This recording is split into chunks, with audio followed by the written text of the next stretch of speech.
Hello friends, आशा है आपने अभी तक मेरे द्वारा जो नोट्स भेजे गए हैं उनको लिख लिया होगा, उतार लिया होगा। और आज हम चैप्टर 9 कोऑर्डिनेशन कंपाउंड या उपसय संयोजक यौगिक इसके बारे में बात करेंगे। और ये बहुत ही सरल चैप्टर है और बोर्ड के हिसाब से ये जो चैप्टर है वो 3 नंबर का आता है। हाल फिलहाल में अभी ये व्यवस्था है, बाकी अभी कोई सिलेबस वगैरह में परिवर्तन होगा तो बात की बात है। तो सामान्य रूप से आपने सॉल्ट के बारे में पढ़ा है। जैसे हमने कहा भाई सॉल्ट का नाम लेते ही आप सबसे पहले NaCl की बात करते हो, जिसे अपन नमक कहते हैं। बहुत सारे सॉल्ट हो सकते हैं, BaCl2 हो सकता है, BaSO4 हो सकता है। इसी प्रकार से आपने इस प्रकार का फॉर्मूला भी देखा होगा, जैसे फिटकरी का फॉर्मूला बहुत आपने अजीब सा देखा होगा। एक जैसे हम कहते हैं भाई K2SO4 Al2SO4 का थ्राइस और 24H2, इस प्रकार का ये फिटकरी का फॉर्मूला है। पोटास एलम इसको बोलते हैं। इसी प्रकार से आपने कई बार ये फॉर्मूला भी देखा होगा K4FeCN6, इस प्रकार से लिखे हुए फॉर्मूले भी देखे होंगे आपने। तो एक ये फॉर्मूला जिसे अपन कहते हैं सॉल्ट, इसी प्रकार से ये फॉर्मूला, ये एक सॉल्ट हो गया, एक और सॉल्ट हो गया, दोनों को मिलकर के बनाए तो ये कहलाता है साधारण लवण, सरल लवण। और ये कहलाता है 2 लवणों को मिलाकर के बनाए, 2 सॉल्ट से बनाए, इसलिए डबल सॉल्ट कहते हैं इसको। ठीक है, द्विक लवण या डबल सॉल्ट। और इसी प्रकार से ये जो आप स्ट्रक्चर देख रहे हैं इसको हम कहते हैं कोऑर्डिनेशन कंपाउंड, उपसय संयोजक यौगिक या कॉम्प्लेक्स कंपाउंड या जटिल यौगिक। अब इस प्रकार से नाम है इनका, जटिल यौगिक। अब ये तो अगर इनको सबको, जैसे साधारण लवण है, द्विक लवण है, इनको अगर पानी में घोला जाए तो इसमें जो भी आयन है, जैसे Na+ है, Cl- है, पोटेशियम है, सल्फेट है, एल्यूमिनियम है, सल्फेट है, ये सबके क्या देगा? टेस्ट देगा, यानी परीक्षण देगा। ये बताएगा कि इसमें सोडियम उपस्थित है, क्लोराइड उपस्थित है, सल्फेट उपस्थित है, बेरियम उपस्थित है। अगर इनको पानी में घोला जाए तो इनमें उपस्थित जितने भी आयन हैं उन सबके परीक्षण हमको प्राप्त होंगे। लेकिन यदि हम इसकी बात करें तो अब इसको यदि पानी में घोलें तो इसका पूर्ण विघटन नहीं होगा, यानी हमें केवल पोटेशियम का टेस्ट मिलेगा। अब यहाँ पर Fe भी है, लेकिन Fe का परीक्षण यह नहीं देगा। इसका मतलब ये हो गया कि इसका पूर्ण रूप से आयनन नहीं होता है। तो इसलिए हमें इस Fe का टेस्ट, Fe का जो परीक्षण है वह प्राप्त नहीं होगा। अब इसके साथ ही आप ये देख रहे हो, ये Cn क्या है? अब ये जो Cn जुड़ा हुआ है, अब ये कहलाता है एक धातु है और एक और ये धातु है। इस मेटल को बोलते हैं सेंट्रल मेटल, यानी कि केंद्रीय धातु परमाणु। अब केंद्रीय धातु परमाणु से अब ये कुछ और जुड़े हुए हैं। अब ये जो Cn जुड़ा है, साइनाइड जुड़ा है, इसको अपन यहाँ पर क्या कहते हैं? लिगेंड्स। अब लिगेंड्स क्या है ये?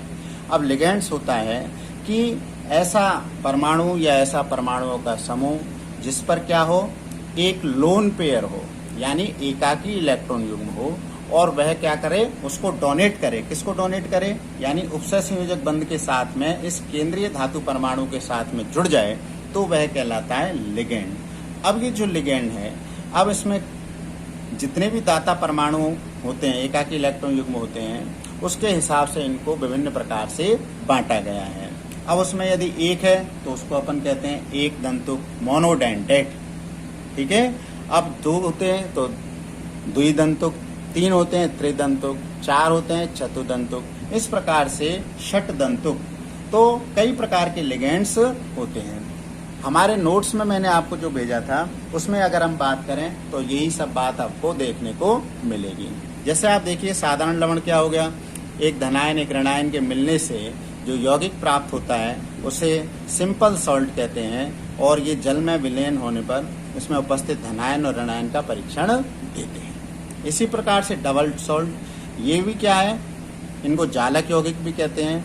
ये 2 भिन्न प्रकार के सामान्य लवणों के संयोग से प्राप्त होते हैं। इनके जलीय विलयन भी लवण में उपस्थित सभी धनायनों और ऋणायनों का परीक्षण देते हैं। दो उदाहरण मैंने लिखे हैं यहाँ पर, जैसे FeSO4 NH4 whole twice SO4 6H2O, यानी मोहर लवण। इसका नाम क्या है? मोहर लवण। फेरस अमोनियम सल्फेट भी इसका नाम है। ऐसे ही पोटास एलम जो अभी लिखा था K2SO4 Al2SO4 होल ट्वाइस, 24 अणु इसमें पानी के, इसे क्या कहते हैं? फिटकरी कहते हैं। इसी प्रकार से कॉम्प्लेक्स कंपाउंड जैसे K4FeCN6, ठीक है, तो ये जो है ये कहलाते हैं कॉम्प्लेक्स या जटिल यौगिक। इसी प्रकार से लिगेंड्स, क्या परिभाषा होगी लिगेंड्स की? ऐसे आवेशित या उदासीन अणु या समूह जिन पर कम से कम एक लोन पेयर उपस्थित हो, लिगेंड कहलाते हैं। ये धातु परमाणु को लोन पेयर देकर उपसह संयोजक बंध द्वारा उनके साथ जुड़ जाते हैं और लिगेंड में उपस्थित दाता परमाणुओं की संख्या के आधार पर इन्हें कई प्रकार से वर्गीकृत किया गया है, जैसे एक दंतुक लिगेंड। अब देखो, इनके विशेष नाम है मोनोडेंटेट, एक दंतुक, जिसमें उदासीन है ये H2O, यानी इसको क्या बोलते हैं अपन? एक्वा। NH3 को अमोनिया नहीं बोलते, एमीन। CO को क्या बोलते हैं? कार्बोनिल। PH3 को क्या बोलते हैं? फॉस्फीन। C5H5N को क्या बोलते हैं? पिरीडीन। इसी प्रकार से C6H5 होल थ्राइस P को क्या बोलते हैं? ट्राइफेनिल फॉस्फीन। NO को नाइट्रोसिल। C5H5 को साइक्लोपेंटाडाइनिल। NO2 प्लस को नाइट्रोनियम, NO प्लस को नाइट्रोसोनियम और NH2 NH3 प्लस को हाइड्रोजीनियम। इस प्रकार से ये एक दंतुक लिगेंड हैं। इन पर धाता परमाणुओं की संख्या क्या है? एक है, या फिर कोई उदासीन है, तो इस प्रकार से ये एक दंतुक हो गए। अब इसी प्रकार से द्विदंतुक, द्विदंतुक में एग्जाम्पल क्या हो गए? Ethylene diamine. फॉर्मूला क्या है? CH2 और ये NH2 है। तो ये दो लोन पेयर हैं, इनको दे सकता है। इसी प्रकार से ऑक्जिलेटो, ग्लाइसिनेटो। त्रिदंतुक में उदाहरण क्या हो जाएगा? Diethylene triamine. इसी प्रकार से इमिनो डाई एसीटेटो। ये हमारी बुक में भी सारे एग्जाम्पल्स दिए हुए हैं, तो उसमें से भी हम देख सकते हैं। और चतुर्दंतुक, चतुर्दंतुक में क्या हो गया कि ट्राइमेथिलीन टेट्राएमीन, नाइट्रलो ट्राई एसीटेटो, ये हो गया। एसीटेटो का मतलब CH3COO माइनस एसीटेटो। इसी प्रकार से पंचदंतुक, इसमें 5 हो गए लोन पेयर, एक एरा, एक ये और एक यहाँ पर है। तो ये एथिलीन डाइएमीन ट्राई एसीटेटो EDTA 3-। इसी प्रकार से षटदंतुक, और इसका नाम है एथिलीन डाइएमीन टेट्रा एसीटेटो। तो इस प्रकार से हम इनके बारे में अध्ययन कर सकते हैं। तो एक दंतुक, द्विदंतुक, त्रिदंतुक, इसी प्रकार से होता है एक उभय दंतुक। उभय दंतुक में क्या हो जाएगा? इसके बाद हम आगे की वीडियो